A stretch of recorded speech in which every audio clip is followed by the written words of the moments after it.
ಜೈ ಶ್ರೀರಾಮ್.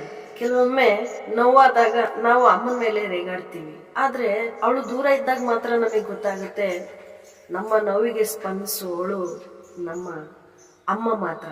ತಿನ್ನು ಅಂತ ಬಲವಂತ ಮಾಡುವಾಗ ನಾವು ಅವಳ ಮೇಲೆ ಕೋಪ ಮಾಡ್ಕೋತೀವಿ, ಆದ್ರೆ ಅವಳು ಇಲ್ದಾಗೆ ನಮಗೆ ಗೊತ್ತಾಗುತ್ತೆ ಹಸಿವಂದ್ರೆ ಏನು. ಆಮೇಲೆ ನಮ್ಮ ಹಸಿವನ್ನು ತಿಳಿದವಳು ನನ್ನ ತಾಯಿಯೊಬ್ಬಳೇ ಅಂದು.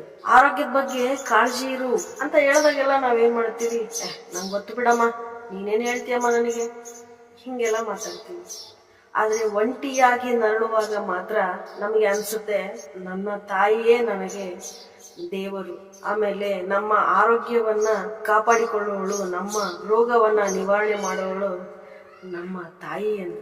ಅರಿವಿಗೂ ಮುಡಿಯಾಗಿದೆ ಅಮ್ಮ, ನೀ ಮುಗಿಲೆತ್ತರಕ್ಕೂ ಮಿಗಿಲೆಂದೇ ಅಮ್ಮ.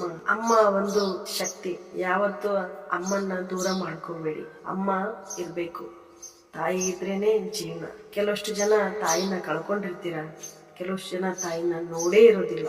ಈ ರೀತಿ ಕೆಲವಷ್ಟು ಜನರ ಜೀವನದಲ್ಲಿ ಬಂದಿರುತ್ತೆ. ಯಾವ್ದಕ್ಕೂ ಕೂಗಬೇಡಿ. ಯಾವುದೋ ಒಂದು ಮೂಲೆಯಲ್ಲಿದ್ದು, ಯಾವುದೋ ಒಂದು ಇದರಲ್ಲಿದ್ದು ನಿಮ್ಮ ಬಗ್ಗೆ ಅವಳು ಯಾವಾಗಲೂ ಕಾಳಜಿ ಮಾಡ್ತಾನೆ ಇರ್ತಾಳೆ. ನೀವು ಅದಕ್ಕೆ ಮಾತ್ರ ಸಿಗದೆ ದೇವರಲ್ಲೇ ಅಮ್ಮನನ್ನು ಕಾಣಿ, ಅಮ್ಮನ್ನೇ ದೇವರಾಗಿ ಕಾಣಿ. ಆಗ ನಿಮ್ಮ ಜೀವನ ಸಾರ್ಥಕವಾಗುತ್ತದೆ. ಧನ್ಯವಾದಗಳು.